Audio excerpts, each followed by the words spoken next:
Hello and welcome to Insomniac Dose. You're welcome to comment your city and the time below. I always enjoy reading them. If you find these stories interesting, please consider subscribing. Let's start tonight's story. I took the job because the money was good and the contract was short. 6 weeks as a night watch technician at a mountain tunnel in Colorado, monitoring sensors and logging traffic. The pay was almost triple what I made at my last gig, and the recruiter made it sound simple. Sit in a booth, watch screens, call dispatch if anything looked wrong. Easy money, he said. Seasonal staffing gap, he said. Nothing complicated. I should have asked why the gap existed in the first place. The tunnel is carved through a section of the Rockies that never quite warms up, even in late summer.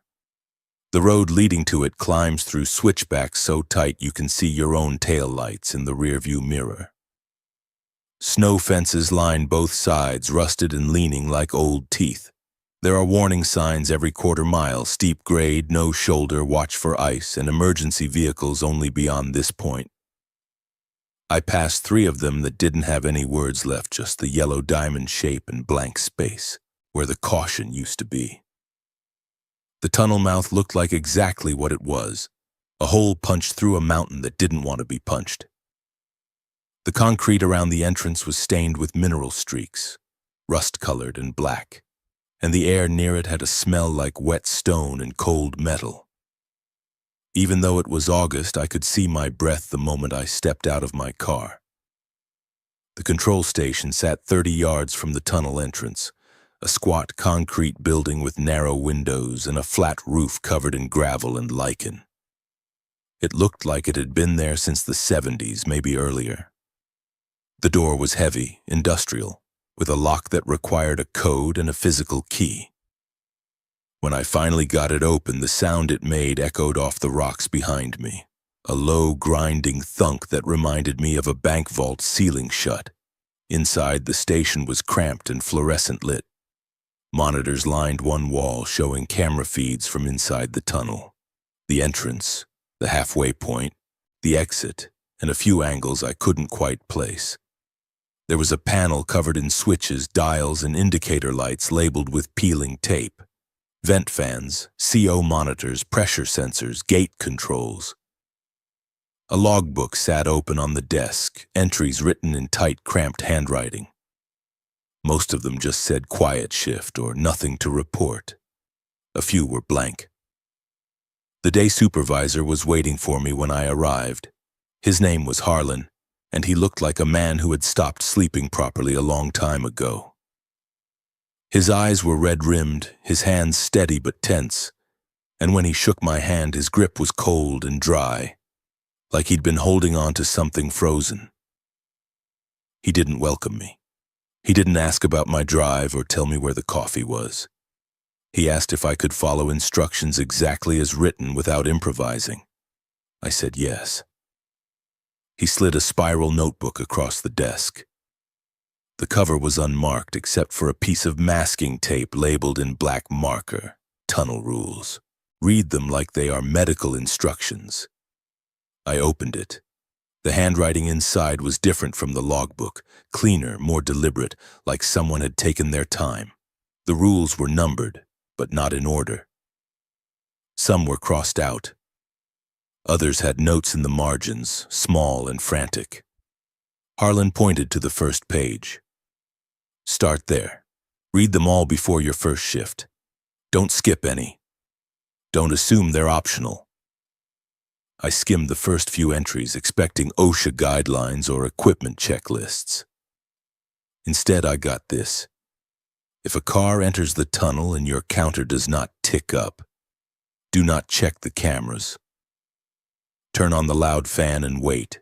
If you hear a horn from inside the tunnel after midnight, do not answer on the radio. If you see headlights in the tunnel that are not attached to a vehicle, shut the inner gate immediately. If you smell pine smoke in the control room, put on the mask under the desk and do not breathe through your nose until the smell is gone. I looked up at Harlan. "Is this serious?" He didn't blink. This isn't superstition, it's math. The tunnel keeps count. I waited for him to smile to let me know it was some kind of hazing ritual for new hires. He didn't. He just stood there, arms crossed, watching me like he was waiting to see if I'd quit on the spot. Count of what? I asked. Everything that goes in, he said. Everything that comes out. Sometimes the numbers don't match. When that happens, you follow the rules. You don't ask why. You don't test them, you just follow them. He walked me through the equipment after that. How to reset the counters, how to trigger the ventilation override, how to lock the inner gate if the sensors tripped. He showed me the emergency phone mounted on the wall, the one connected to a booth halfway inside the tunnel. He told me it was for stranded drivers or maintenance crews and that it almost never rang. Then he added quieter, "If it does ring, check the time first." I asked what he meant. He pointed to a line in the notebook I hadn't reached yet. If the emergency phone rings twice in a row after midnight, do not answer the second ring. I felt something cold settle in my stomach, the same feeling you get when you realize you've agreed to something you don't fully understand. Harlan left 20 minutes before sunset. He paused at the door, one hand on the frame, and looked back at me.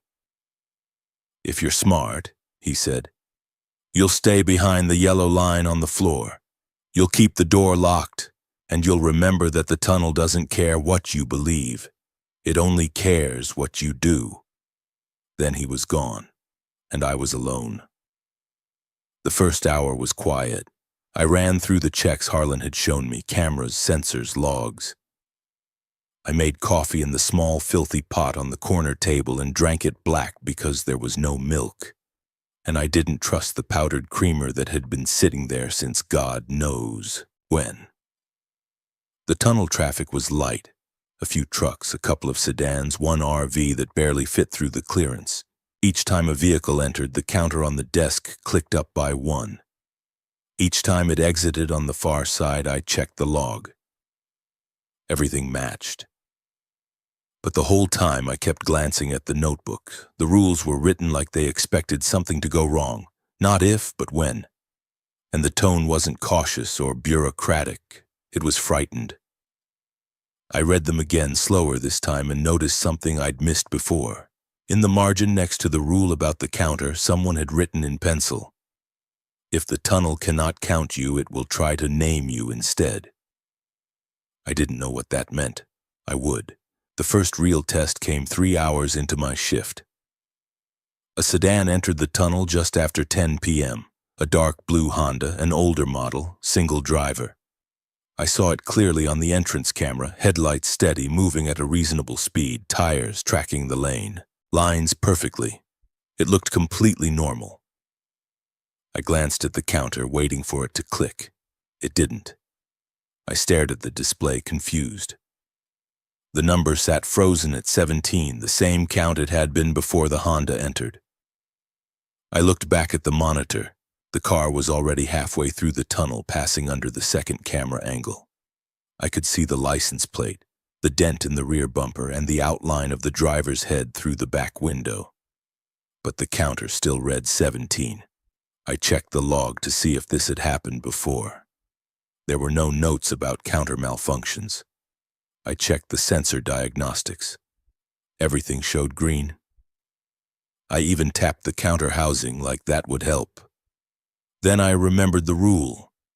If a car enters the tunnel and your counter does not tick up, do not check the cameras. I'd already checked the cameras.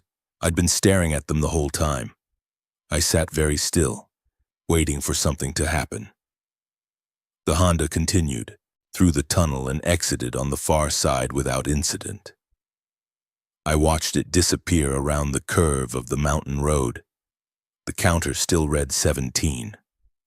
For a moment, I felt relieved. Maybe it was just a sensor glitch. Maybe the rule was outdated. Maybe... The audio feed from inside the tunnel crackled. I looked at the speaker mounted above the monitors. It was set to low volume, just enough to catch unusual sounds. Rock falls, engine trouble, someone shouting for help. Normally, all you heard was the hum of ventilation and the occasional rush of a passing vehicle. Now I heard something else. It was low, rhythmic, and wet-sounding, like someone breathing through a straw. It didn't sound mechanical. It didn't sound like wind. It sounded deliberate. I turned the volume down and watched the monitors. The tunnel was empty. No cars, no movement. Just the long stretch of fluorescent lights and painted lane lines disappearing into the dark. The breathing continued for another 30 seconds, then stopped abruptly like someone had closed a door. I wrote it down in the log, trying to keep my handwriting steady. 22:17 hours. Counter malfunction. Audio anomaly. No action taken. I didn't write that my hands were shaking. 2 minutes later, the emergency phone rang. The sound was harsh and old-fashioned, a mechanical bell that rattled inside its housing. It was mounted on the wall to my right, black and heavy, the kind of phone you see in old movies. Harlan had said it almost never rang. I picked it up without thinking. "Control station," I said. "This is the night technician. Do you need assistance?" There was no response. Just a faint hiss of static, and beneath it something that might have been wind or breath. Then I heard tapping. It was soft, irregular, like fingernails on plastic. Tap, tap. Pause, tap, tap, tap, pause. It didn't sound distressed, it sounded patient. "Hello?" I said. "If you need help, I need you to speak clearly. Can you tell me where you are?" The tapping stopped. For a moment, the line was silent except for the static. Then I heard a voice, distant and flat, like it was coming from the bottom of a well. It said, 18. The line went dead. I hung up slowly, my heart pounding. I looked at the counter. It still read 17. I grabbed the notebook and flipped through it, looking for anything about the emergency phone. I found a rule I'd skimmed earlier. If you hear a horn from inside the tunnel after midnight, do not answer on the radio. Nothing about phone calls, nothing about voices counting. But in the margin, written in the same pencil as before, was a note I hadn't noticed. If the tunnel cannot count you, it will try to name you instead. I sat back in my chair, staring at the monitors. The tunnel looked the same as it had all night, empty, fluorescent, ordinary. But something had changed. The air in the control room felt heavier, like the pressure had shifted. The hum of the ventilation seemed louder, more deliberate, like something breathing in rhythm. I checked the counter again. Still 17. I checked the camera feed. Still empty. I checked the clock. It was 10:19 p.m. I had 7 more hours until sunrise. I turned on the loud fan, the one mounted on the wall next to the inner gate. It roared to life, vibrating the floor, drowning out every other sound. Harlan hadn't told me why it mattered, but the rule had been clear. Turn on the loud fan and wait. So I waited. The fan ran for 10 minutes.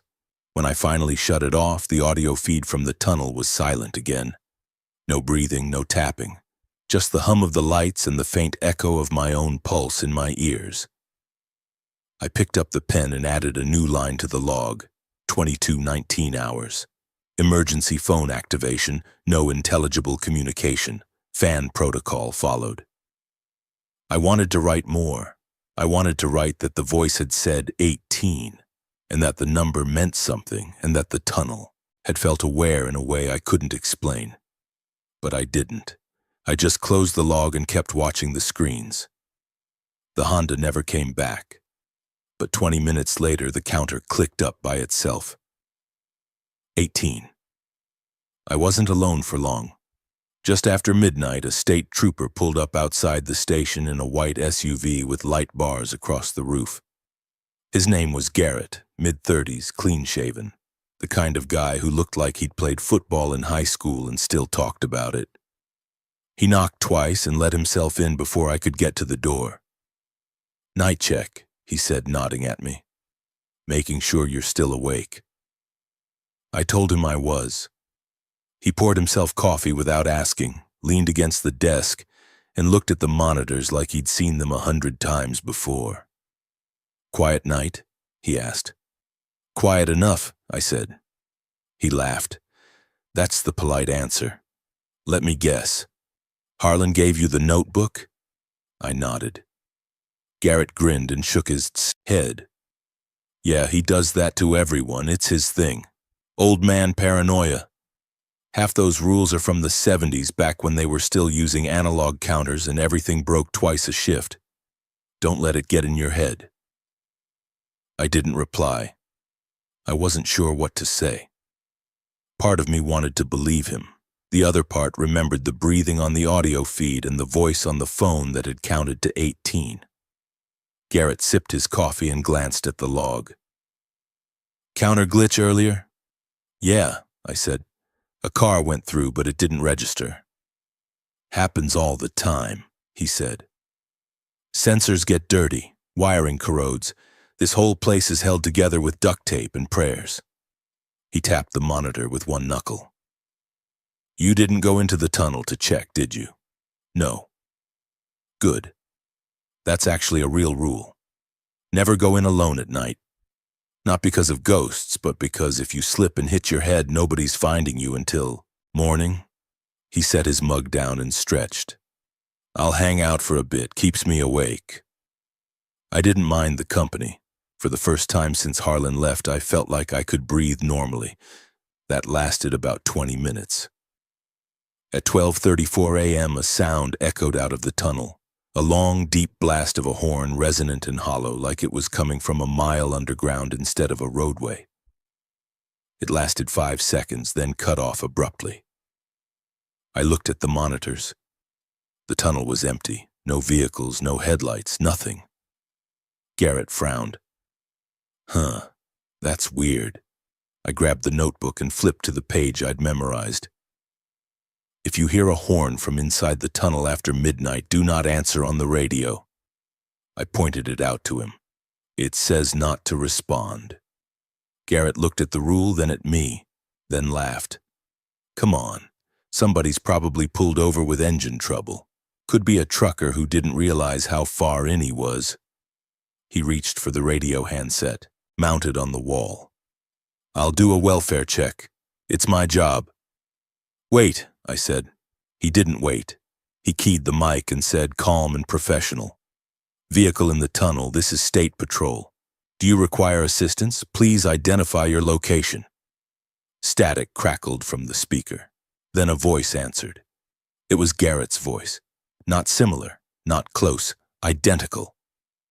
It came through the radio, slightly delayed, flattened and compressed, like a recording played back at the wrong speed. "Vehicle in the tunnel, this is State Patrol. Do you require assistance?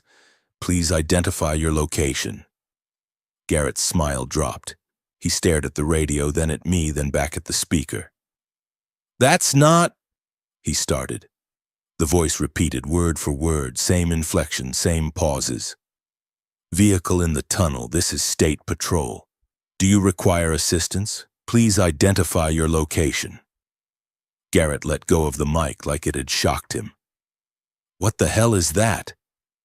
"Don't know," I said. He grabbed the handset again, keyed it, and said louder this time, "Who is this? Identify yourself." The voice answered immediately, still using Garrett's voice, but slower now, deliberate. "Who is this? Identify yourself." A red light began flashing on the panel. Emergency door 3. Open. I checked the map taped to the wall above the monitors. Emergency door 3 was halfway through the tunnel on the north side, sealed and alarmed. It wasn't supposed to open. It wasn't supposed to be opened. According to the maintenance log, it had been welded shut in 2003. Garrett stared at the flashing light. "That's impossible." "Maybe it's malfunctioning," I said, but I didn't believe it. He grabbed his flashlight and started toward the door. "I'm checking it out." "Don't," I said. He stopped, one hand on the doorknob, and looked back at me. "What?" "There's another rule," I said, flipping through the notebook. "If the tunnel alarm says a door opened and the cameras show nothing, Do not go looking for the door. Garrett's expression shifted from annoyed to uncertain. You're serious? I showed him the page. He read it, jaw tight, then shook his head. This is insane. There's probably just a short in the sensor. I'm not going to sit here and let some paperwork tell me how to do my job. Then at least check the cameras first, I said. He hesitated, then walked back to the monitors. I switched the feed to the halfway point where emergency door 3 should have been visible. The door was closed. Garrett exhaled. See? False alarm. Sensor malfunction. I'm still going in to confirm, but... The camera feed stuttered. It was subtle, just a brief freeze like a dropped frame in a video. When it resumed, the image looked the same. Empty tunnel, closed door, painted lines. Except now there was a figure standing in the frame. It was too far from the camera to make out details, just a dark shape standing near the door, motionless, facing the lens. Garrett leaned closer. Is that... The figure raised one arm, it waved. Garrett grabbed his flashlight and walked out the door before I could stop him. I watched him on the cameras. He entered the tunnel on foot, flashlight beam cutting through the dark, moving at a steady pace toward the halfway point. His radio was clipped to his belt and I could hear his breathing through the open channel, controlled and even. Dispatch, this is Garrett. I'm doing a foot patrol inside the tunnel. Possible sensor malfunction, will advise. Dispatch acknowledged. I kept my eyes on the monitor.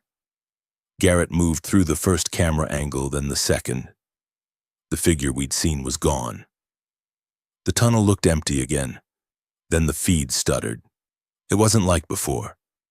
This time the image froze for a full 3 seconds. When it resumed, Garrett was in a different position, closer to the camera, but his posture had changed. He was standing still, head tilted like he was listening to something. I keyed the radio. Garrett, do you copy? He didn't respond. On the monitor, he turned his head slowly and looked directly into the camera lens like someone had called his name. Then the feed went black. Not static, not snow, just black, like the camera had been covered. I tried the radio again. Garrett, respond. Do you copy? Nothing. I switched to the other camera angles. The entrance feed showed the tunnel mouth, empty. The exit feed showed the far side, also empty. The halfway feed was still black. Then, from somewhere deep inside the tunnel, I heard the horn again. It was louder this time, closer, and it didn't stop. It blared for 10 seconds, 15, 20, echoing out of the speaker until the sound felt like it was inside my skull. I slammed my hand on the ventilation override, and the loud fan roared to life, drowning out the horn. When I shut it off 2 minutes later, the tunnel was silent. The halfway camera feed flickered back on. The tunnel was empty.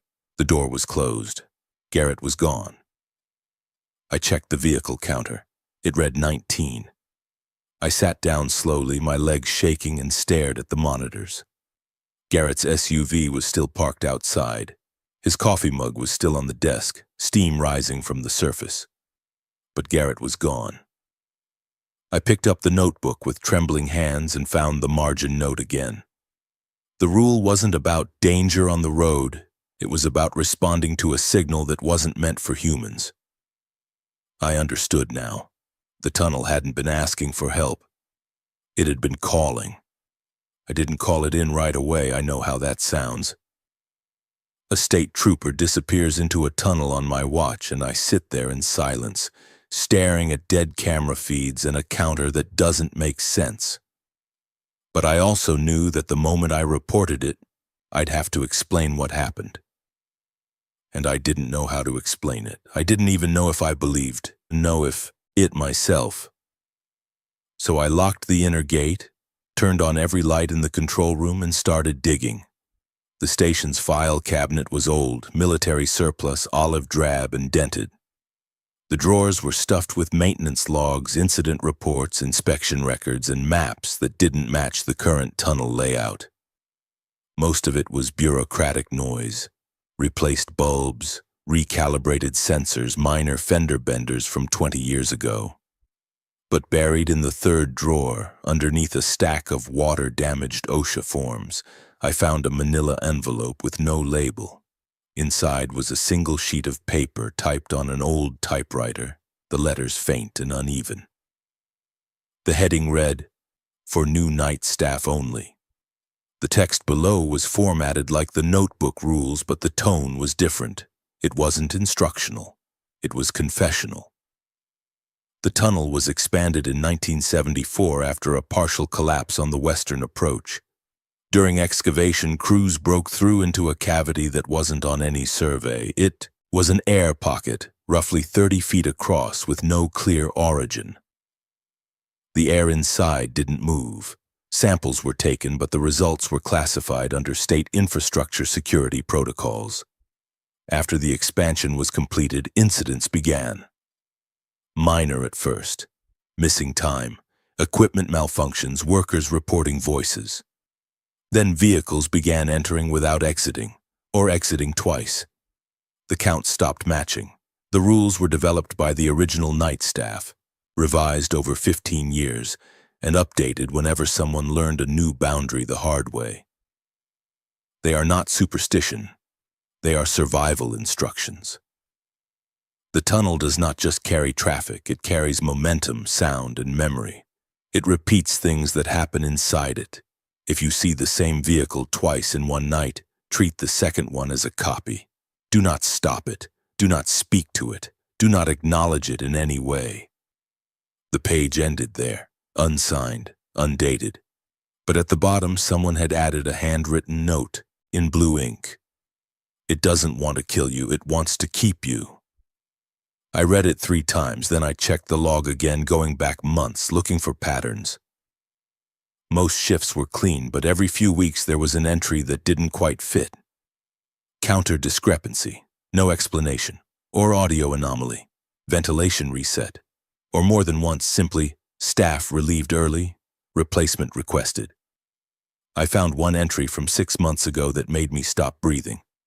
0347 hours, the emergency phone rang twice. Second ring not answered. Driver seen on camera but not counted. The same driver exited twice. Inner gate sealed. Shift supervisor contacted. No further action. The next entry was in different handwriting. 0940 hours. The day the staff arrived, night technician not present. Vehicle found in the parking area, keys inside. Employee listed as no call, no show. Case forwarded to HR. There was no follow-up. No investigation, no resolution, just a new hire 2 weeks later. I closed the log and sat back, staring at the monitors. The tunnel looked peaceful now, almost normal. A semi passed through, counted correctly, and exited on schedule. The cameras showed empty pavement, bright lights, painted lines. Nothing out of place. But I knew better now. The tunnel wasn't haunted. It wasn't malicious. It was something worse. It was mechanical. It had rules of its own, deep rules, built into its shape and its function. And when those rules were disrupted, it corrected itself the only way it knew how, by balancing the count. I thought about Garrett, walking into the tunnel with his flashlight and his confidence, ignoring the notebook because he thought it was paranoia. I thought about the voice on the radio, repeating his words, learning his cadence.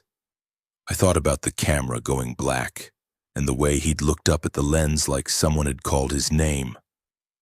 I thought about the counter ticking up to 19, and I realized the tunnel hadn't taken him, it had added him. I didn't find another rule. I found a map. It was tucked behind the others, hand-drawn on graph paper, showing the tunnel's interior with far more detail than the official blueprints. Someone had marked the camera positions, the ventilation shafts, and the emergency doors. But they'd also marked other things. Spots labeled Echo Point, Null Zone, Threshold. At the halfway mark, right where emergency door 3 was located, someone had drawn a red circle and written, "Do not confirm presence here." I didn't know what that meant. Not yet. But I copied it into the notebook anyway in my own handwriting because I had the feeling I'd need it later. Outside, Garrett's SUV sat in the parking area, driver's door closed, lights off. I could see it through the window, ordinary and solid, a piece of the real world that didn't fit anymore. I picked up the phone to call dispatch, and then I heard a voice behind me, quiet and rough, like gravel in a drain pipe. Don't. I spun around. I spun. Harlan was standing inside the control room near the filing cabinet, even though I'd locked the door and hadn't heard it open. He looked worse than he had that afternoon. Pale, exhausted, his eyes red-rimmed and distant. "How did you—" "Doesn't matter," he said. He walked to the desk, looked at the monitors and nodded slowly, like he'd expected what he saw. "You lost someone." "Garrett," I said, "the trooper. He went into the tunnel and—" "I know," Harlan said. "He answered the horn, didn't he?" I nodded. Harlan sighed and sat down heavily in the spare chair. "They always do. They always think it's nothing. And the tunnel always proves them wrong." "What is it?" I asked. "What's in there?" "Nothing," Harlan said. "That's the problem. The tunnel's empty. It's just a road through a mountain. But when they dug it out, they made a space that wasn't supposed to exist. And now that space has to mean something. So it counts. It keeps track. And when the count doesn't balance, it finds a way to fix it." He looked at me, his expression unreadable. "The tunnel doesn't hate you," he said. "It doesn't even know you're there. But it knows when something's wrong. And it knows how to make it right." I thought about the voice on the phone saying 18. I thought about the counter ticking up by itself. "How do we get him back?" I asked. Harlan's face darkened. "You don't." Harlan didn't sit still for long. He stood and walked to the window, staring out at the tunnel mouth like he was watching for something. His hands were shoved deep in his pockets, his shoulders tense. "You're going to want to call it in," he said. "You're going to want to tell dispatch that a trooper went missing, and you're going to want to fill out a report, and you're going to want someone to come up here and make sense of it." "Shouldn't I?" I asked. "You can," he said, "but it won't help. They'll search the tunnel, they'll find nothing. They'll assume he wandered off, had an accident, or fell into a crevice. They'll close the case in 6 months and move on.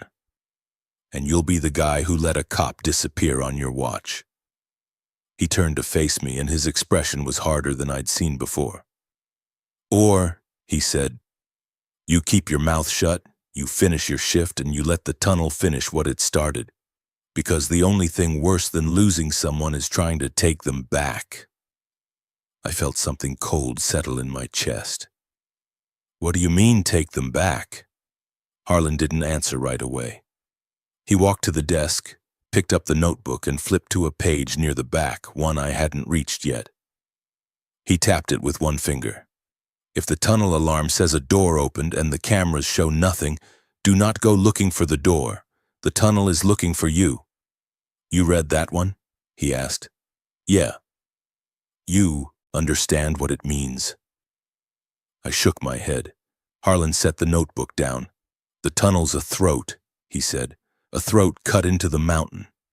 And some mountains don't like being cut. They don't fight back. They don't collapse. They just adjust. They make space. And that space tries to fill itself." He paused, choosing his words carefully. "The tunnel counts because it has to. Every car that goes in has to come out. Every sound that echoes has to fade. Every door that opens has to close. It's not magic, it's not ghosts, it's momentum. The tunnel has to complete patterns. And if it can't, it improvises." I thought about the sedan that didn't register on the counter. I thought about the horn that wasn't attached to a vehicle. I thought about Garrett walking into the tunnel and disappearing from the camera feed like he'd stepped off the edge of the world. "You're saying the tunnel took him because it needed to balance something," I said. "Not took," Harlan said, "kept. There's a difference." He sat down again, leaning forward, his voice dropping. "When you answered the emergency phone," he said, "what did you hear?" "Static," I said, "and tapping. and a voice that said 18. "That's the tunnel naming you," Harlan said. "It heard you, it knows you're here now, it counted you even though you never went inside, and now you're part of the pattern." My stomach twisted. "What does that mean?" "It means you're on the list," Harlan said. "And if you break another rule, if you give it another reason to notice you, it won't just count you. It'll keep you. Like a coin dropped into a crack." He leaned back, his face pale and drawn. "That's what happened to the last guy," he said. "The one before you. He thought the rules were bullshit. He thought he was smarter than the mountain. And one night, he went into the tunnel to prove there was nothing there. And we found his car," Harlan said. "We found his jacket. We found his flashlight, still on, sitting in the middle of the road, but we never found him. The counter went up by 1, and that was it." He looked at me, his eyes hollow. "You want to know why I came back tonight?" he said. "Because I had a feeling. I always get a feeling when someone's about to do something stupid. And I wanted to make sure you didn't try to go after your trooper." "I wasn't—" "Good," Harlan said. "Because if you did, you wouldn't come back. And the tunnel would keep counting. And eventually there'd be enough of you in there that it wouldn't need the rules anymore, it'd just be full."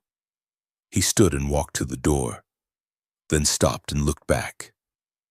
"One more thing," he said. "If the alarm says a door opened and the cameras show nothing, don't go looking for the door. The tunnel isn't showing you an error. It's showing you an opportunity. It's opening something for you. And if you step through, it'll close behind you." He pushed the door open, letting in a gust of cold air that smelled like stone and engine exhaust. "Stay behind the yellow line," he said. "Keep the fans running. Don't answer the phone unless you have to, and for God's sake, don't confirm anything." "Confirm?" I asked. "You'll know when it asks," he said. Then he was gone.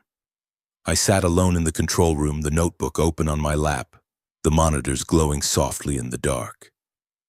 Outside, the tunnel mouth yawned wide, lit by floodlights that turned the rock face pale and lifeless. I thought about Harlan's words. "The tunnel is looking for you."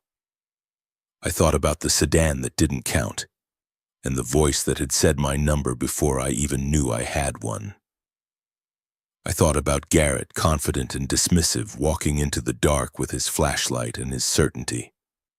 And I thought about the counter, sitting quietly at 19, waiting. I checked the log one more time. The last entry was from Harlan, written earlier that day. "If something asks you to confirm anything, do not answer. Not in the tunnel, not anywhere." I read it twice, then I underlined it, because I had the feeling I'd be seeing that question again very soon. The call came at 2:47 a.m. The emergency phone rang once, a sharp, mechanical jangle that cut through the hum of the ventilation. I stared at it, my hand hovering over the receiver, remembering the rule. If the emergency phone rings twice in a row after midnight, do not answer the second ring. It had only rung once. Technically, I was allowed to answer. I picked it up. "Control station," I said, keeping my voice steady. "Do you need assistance?" There was a pause filled with the soft hiss of static and something beneath it, breathing maybe, or wind moving through a narrow space. Then a voice spoke. It was small, young, trembling. "Hello? Is someone there?" A child. My heart clenched. I sat up straighter, gripping the phone tighter. "Yes, I'm here. Are you okay? Where are you?" "I don't know," the voice said, shaky and scared. "I'm lost. It's dark. I can't find my mom." I looked at the monitors. The tunnel was empty, no cars, no lights, no movement, just the long stretch of pavement disappearing into shadow. "Okay," I said, forcing myself to stay calm. "Okay. Can you tell me what you see around you? Are you inside the tunnel?" "I think so," the child said. "There are walls and lights, but they're far away and it's cold." "Can you see a phone booth?" Are you calling from a phone booth? Yes, the voice said, quieter now. The phone was ringing, so I answered it. That didn't make sense. The emergency phone was inside the booth. It didn't ring on its own. Someone had to activate it from the control room first or press the call button on the booth itself. I checked the panel. The activation light was off. I hadn't triggered it. Listen to me, I said. I need you to stay exactly where you are. I'm going to send help. Do not leave the phone booth. Do you understand? Okay, the voice said. Then softer. Are you coming? Someone's coming, I said. Just stay on the line. I reached for the radio to call dispatch, and then the phone rang again. Not the emergency line. The regular desk phone. The one connected to the state patrol dispatcher. I hesitated, then picked it up. This is tunnel control, I said. Silence. No static. No breathing. Just a faint, distant hum like I was listening to an empty room. I hung up and looked back at the monitors. Still nothing. The tunnel was still empty. But the counter had changed. It read 20. I felt my stomach drop. I looked at the emergency phone still pressed against my ear. Are you still there? I asked. Yes, the child's voice said. It's really cold. I'm scared. I know, I said. I know you are, but help is coming. Just a few more minutes. I reached for the logbook and flipped to the rules, my hands shaking. If the emergency phone rings twice in a row after midnight, do not answer the second ring. It hadn't rung twice in a row. It had rung once, and then the desk phone had rung. That wasn't the same thing, was it? I looked at the margin notes, searching for clarification, and found something I'd missed before, written in faint pencil beneath the rule. The tunnel will use any voice that makes you act. Parent, spouse, child, colleague, friend. It pulls from what you've said, what you've thought, what you've feared. Do not trust it. I felt the air leave my lungs. Hey, I said into the phone, my voice careful. What's your name? The child hesitated. Why? Just want to make sure I'm talking to the right person, I said. Another pause, longer this time. Then the voice said very quietly, You know my name. My blood went cold. What's my name? I asked. The voice answered immediately without hesitation, using my full legal name, first, middle, and last. The middle name I never used, the one that only appeared on my driver's license and my birth certificate. I hung up. The phone rang again instantly. I didn't answer. It rang 5 more times, then stopped.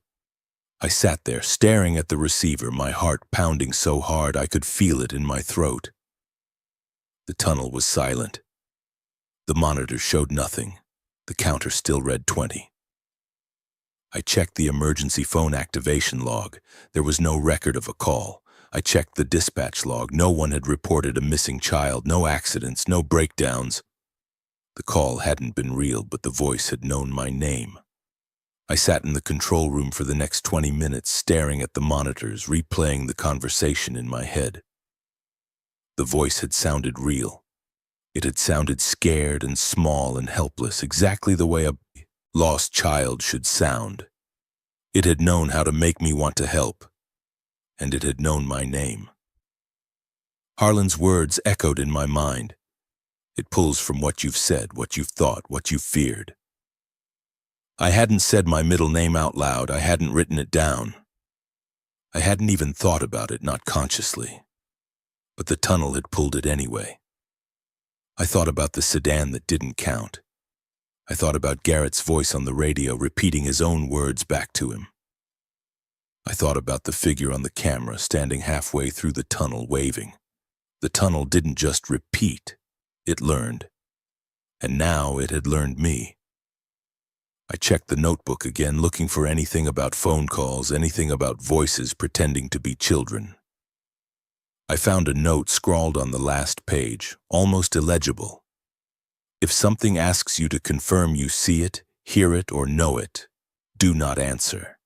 Confirmation is permission. Naming is an invitation. I read it 3 times, then I read it 3. Heard footsteps outside. Slow, deliberate, the crunch of gravel under boots.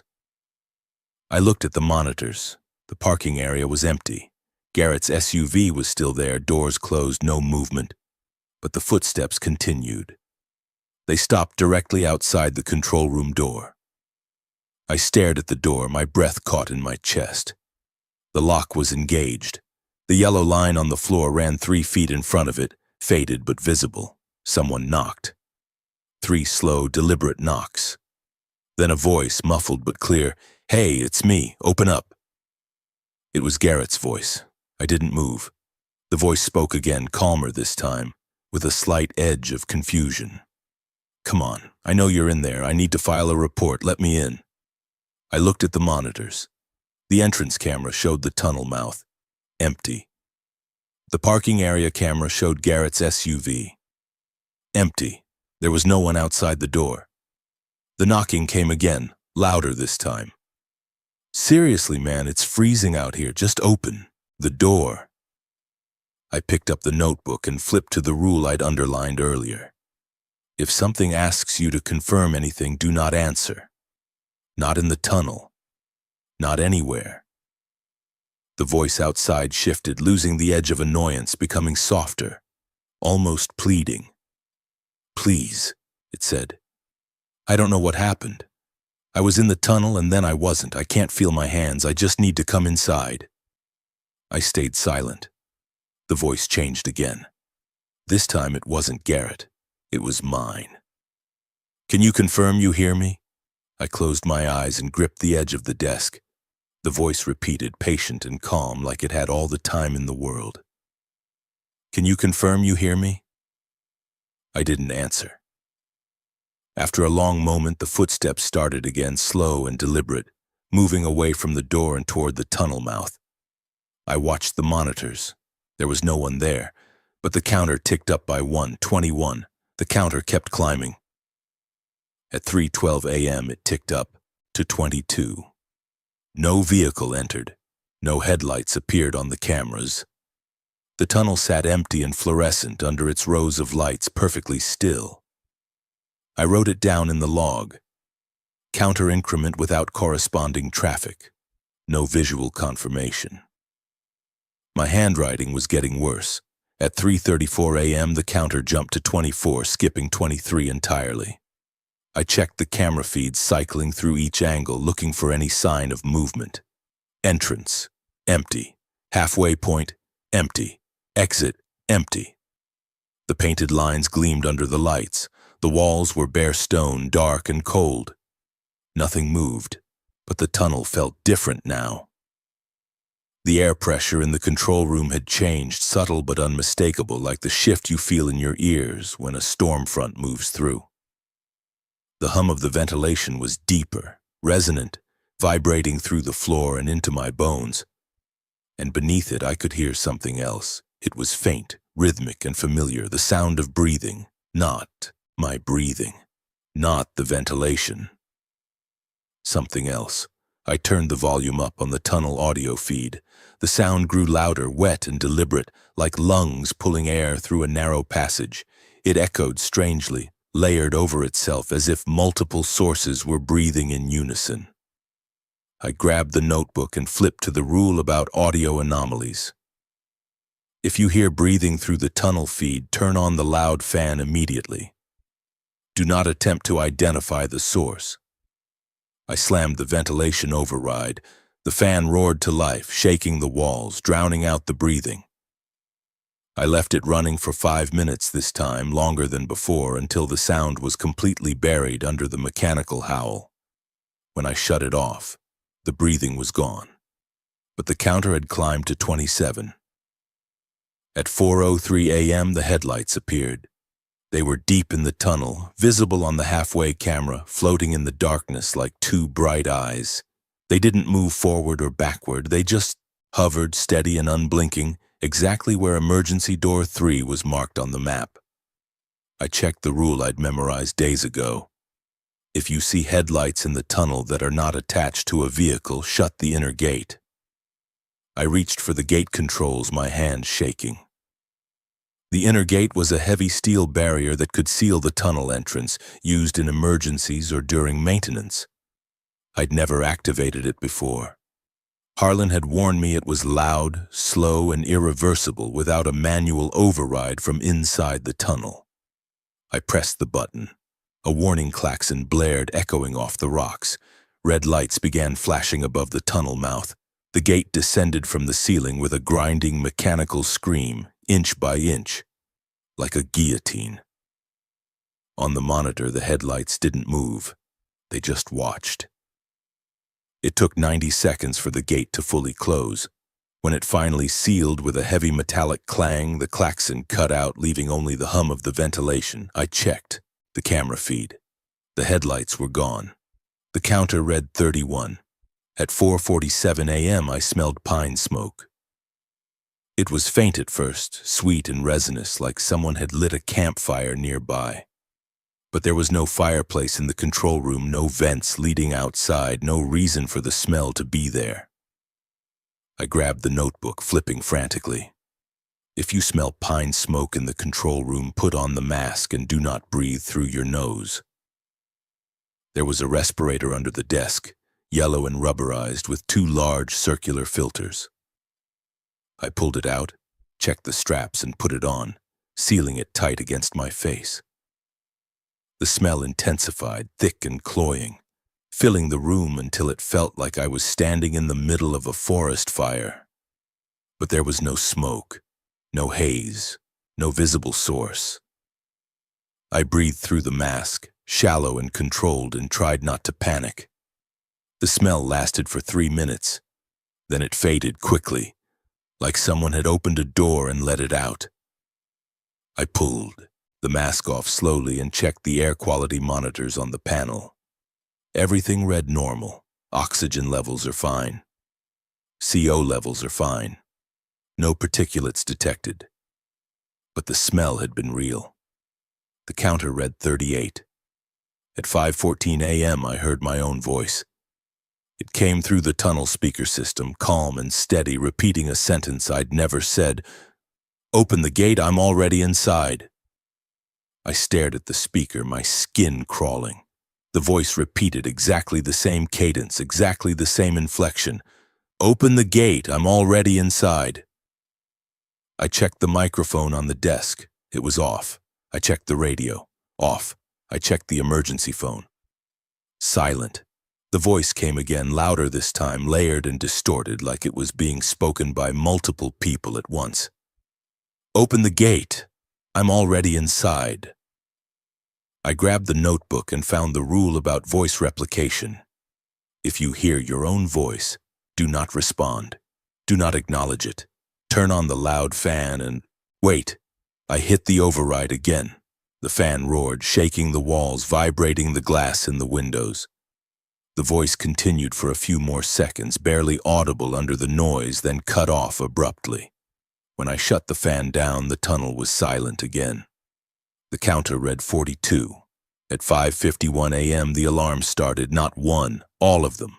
Emergency door 1 open, emergency door 2 open, emergency door 3 open, emergency door 4 open, CO spike, pressure differential, ventilation failure, gate malfunction. The panel lit up like a Christmas tree, red and yellow lights flashing in chaotic rhythm. Klaxons blaring from every speaker. I checked the cameras, all the doors were closed. The air quality was normal. The gate was sealed. None of the alarms should have been triggering. But the system didn't care. It kept screaming louder and louder until I could barely think. I grabbed the notebook, flipping through it, looking for something, anything, that explained what to do when everything failed at once. I found a note on the inside back cover, written in shaky handwriting. If all alarms trigger simultaneously, the tunnel is attempting a correction. Do not open the gate. Do not leave the building. Do not answer anything that speaks. I sat down hard, my hands pressed over my ears, the alarms screaming around me. The counter was climbing faster now, ticking up every few seconds, 43, 45, 48, 52. And then, through the noise, I heard something else. Footsteps. Slow, deliberate, coming from inside the tunnel. On the monitor, I saw a figure walking toward the sealed gate from the inside. It was Garrett. He looked tired, disheveled, his uniform torn and dirty. His flashlight was off, hanging from his belt. His face was pale, expressionless, his eyes fixed straight ahead. He stopped exactly on the white line painted at the tunnel threshold, the line that marked where inside became outside, and he looked up at the camera. Garrett stood on the white line, motionless, his face illuminated by the floodlights above the sealed gate. He didn't blink. He didn't shift his weight. He just stood there, perfectly still, like a statue waiting for someone to notice. The alarms were still screaming, but I barely heard them anymore. My entire focus was on the monitor, on the figure that looked like Garrett but didn't move like him. I checked the notebook, my hands trembling so badly I could barely turn the pages. If a vehicle stops exactly on the white line, do not step outside. It wasn't a vehicle, but the principle was the same. The white line was a threshold, a boundary, the tunnel's edge, and Garrett, or whatever was wearing his shape, had stopped exactly on it like he was waiting for permission to cross. The figure spoke. His voice came through the intercom system, scratchy and flattened, but unmistakably his. "Hey, can you hear me?" I didn't answer. He tilted his head slightly like he was listening for a response. Then he tried again, his voice softer, more uncertain.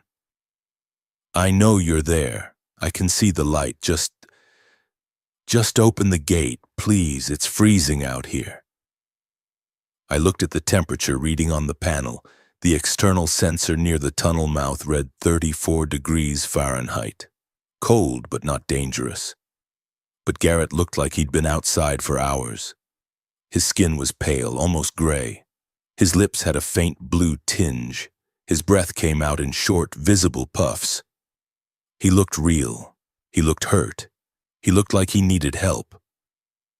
I gripped the edge of the desk and forced myself to stay seated. "Come on," Garrett said, his voice cracking slightly. "I don't know what happened.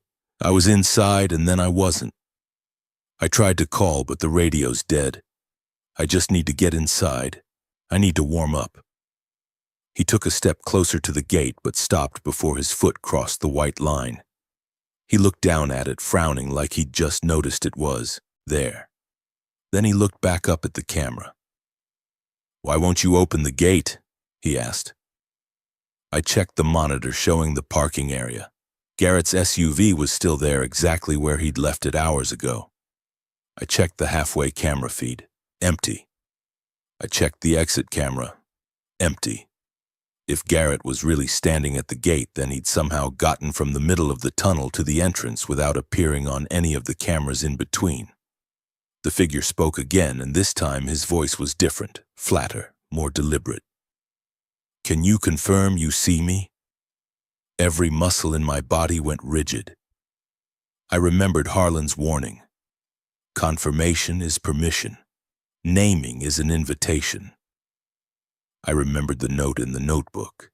If something asks you to confirm you see it, hear it, or know it, do not answer. I stayed silent.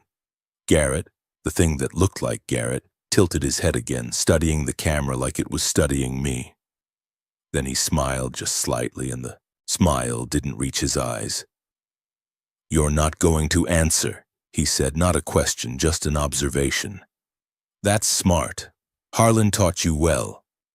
He took another step forward, his foot hovering over the white line, not quite touching. "But here's the problem," he said, his voice calm and reasonable. "I'm already counted. I'm already in the system. And if you don't let me out, the tunnel's going to keep trying to balance, and it's going to keep adding, and eventually, it's going to add you." He lowered his foot, still not crossing the line, and crouched down, bringing his face level with the camera. "So I'll ask you one more time," he said, his voice soft and patient. "Can you confirm you see me?" I didn't answer. He waited, watching, his expression unreadable. Then he stood slowly and his smile widened just a fraction. "That's okay," he said. "You don't have to answer." He raised one hand and pressed it flat against the gate, palm spread, fingers splayed. The metal creaked under the pressure, a low resonant sound that vibrated through the control room floor. "Because I already know you can," he said. Then his mouth opened, too wide, far wider than a human mouth should open, and the tunnel fans cut out. All of them. The ventilation, the loud fan, the emergency backups.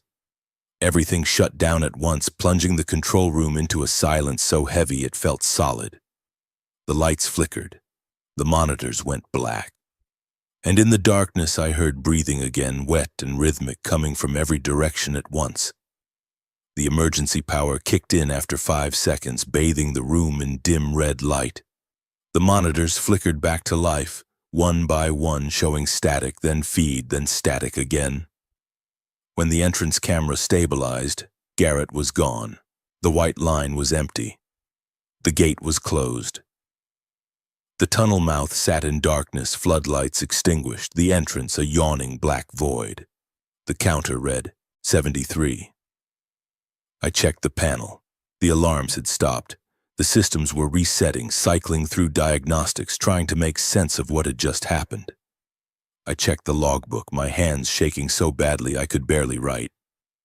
0557 hours, all systems are failing, visual contact with an unidentified entity, gate seal maintained. No breach. I looked at the clock. Sunrise was in 43 minutes. I just had to last until dawn. The tunnel stayed dark for the next 20 minutes. The floodlights didn't come back on. The internal lights remained off. The entrance camera showed nothing but blackness, deep and absolute, like the tunnel had folded in on itself. The counter kept climbing, 79, 84, 91.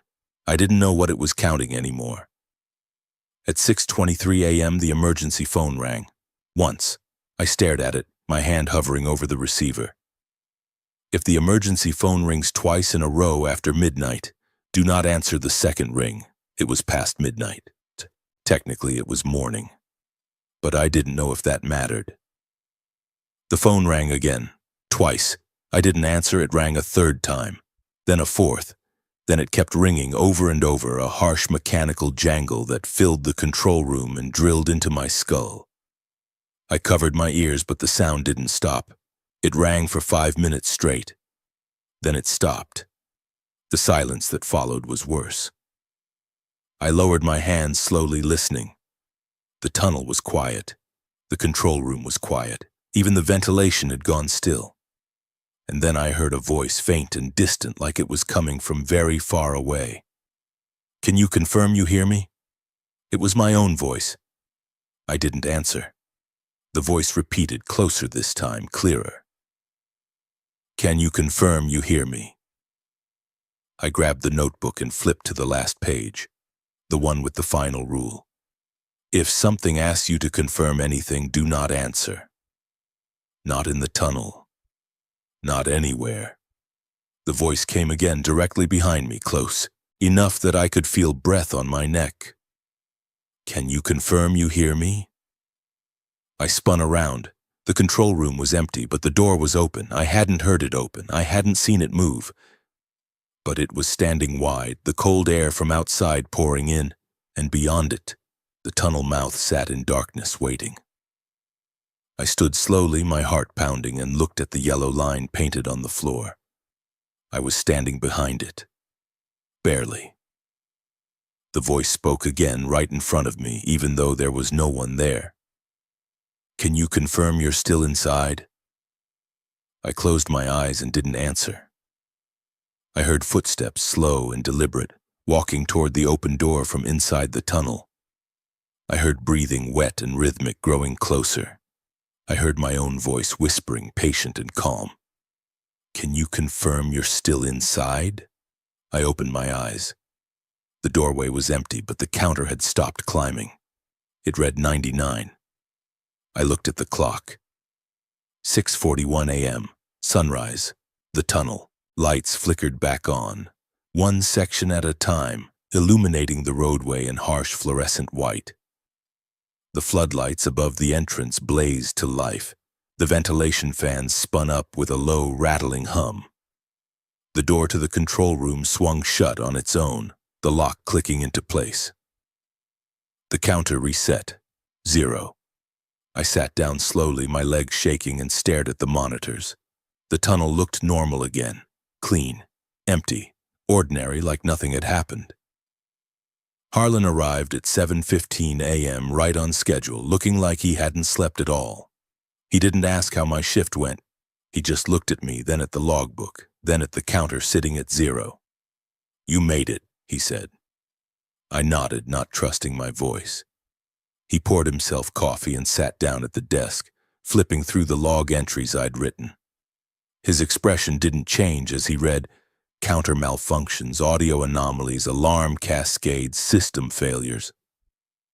He just nodded occasionally like he was checking off a list. When he reached the last entry, he paused. 0641 hours. Systems restored. Shift concluded. No casualties. He looked up at me. "You didn't answer, did you?" "No," I said. "Good." He closed the logbook and set it aside. "You can request a transfer if you want. Most people do after their first real shift. HR will process it, no questions asked. They're used to it." I thought about that. I thought about walking away, going back to my old job, pretending this place didn't exist. But I also thought about the counter and the way it had climbed to 99 and stopped like it had been waiting for one more. "What happens if I don't transfer?" I asked. Harlan looked at me for a long moment, his expression unreadable. "Then you come back tomorrow night," he said, "and you follow the rules, and you hope the tunnel doesn't remember you." "Does it?" I asked. "Remember?" Harlan stood and walked to the window, staring out at the tunnel mouth. The morning light was hitting it now, turning the rock face gold and orange, almost beautiful. "Yeah," he said quietly. "It remembers." He turned back to me. "Garrett's case is closed," he said. "Officially, he's listed as missing, presumed dead. Probable accident in difficult terrain. They'll search for another week, maybe 2, then they'll move on." "And the truth?" I asked. "The truth is he's still in there," Harlan said. "Not dead, not alive, just counted. And as long as you don't go looking for him, as long as you don't try to bring him back, the tunnel will leave it alone." He picked up his jacket and headed for the door, then stopped and looked back. "One more thing," he said. "If you drive down the mountain and you hear something on your radio, a voice, a whisper, anything that sounds like it's coming from inside your car, don't acknowledge it. Don't answer it, just turn the radio off and keep driving." "Why?" I asked. "Because the tunnel doesn't stop at the gate," Harlan said. "It follows the road, and if it thinks you're still listening, it'll keep talking." Then he left. I finished my paperwork, locked up the control room, and walked to my car. The morning air was cold and clean, the sky a perfect blue. The mountains looked peaceful, postcard pretty, like nothing bad had ever happened here. I got in my car, started the engine, and began the long drive down. The road was empty, no other vehicles, no maintenance crews, just me and the switchbacks and the long drop to the valley below. I turned on the radio to fill the silence. A country station came through, scratchy but clear, playing something generic and forgettable. I made it halfway down the mountain before I heard it. It was faint at first, buried under the music, a second signal, low and distorted like a conversation happening on another frequency. I turned the volume down. The second signal got louder. It was my own voice, whispering under the music, calm and patient. "Can you confirm you hear me?" I reached for the radio and turned it off. The whisper continued for another 3 seconds, like it was coming from somewhere else, somewhere inside the car, behind the dash, under the seat. Then it stopped. I drove the rest of the way in silence, my hands locked on the wheel, my eyes fixed on the road. When I finally reached the valley, I pulled into a gas station, parked, and sat there for 10 minutes, just breathing. Then I went inside, bought a laminating pouch and a marker, and wrote out a new rule on a blank index card. I wrote it carefully, in block letters, clear and permanent. If something asks you to confirm anything, that you see it, hear it, know it, or believe it, do not answer. Not in the tunnel, not on the road, not anywhere. I laminated it, trimmed the edges, and taped it to my dashboard. Then I drove home. I didn't request a transfer. I don't know why. Maybe because I couldn't explain what had happened without sounding insane. Maybe because I was afraid that walking away wouldn't matter, that the tunnel would follow me anyway. Or maybe because I knew deep down that I'd already been counted. I went back the next night, and the night after that, and the one after that. I followed the rules. I stayed behind the yellow line. I didn't answer the phone unless I had to. I didn't confirm anything, and most nights nothing happened. But sometimes, late in the shift, when the tunnel was empty and the air was still, I'd hear a faint sound through the audio feed. Breathing, wet and rhythmic and patient, like something waiting. And every time I heard it, I'd check the counter, and every time it would be one higher than it should be. I don't know what the tunnel is. I don't know what it wants. I don't know if it's alive or aware, or if it's just a space that learned the wrong things, but I know it counts. And I know it remembers. And I know that someday when the numbers don't balance, it's going to try to fix that. I just hope I'm not there when it does.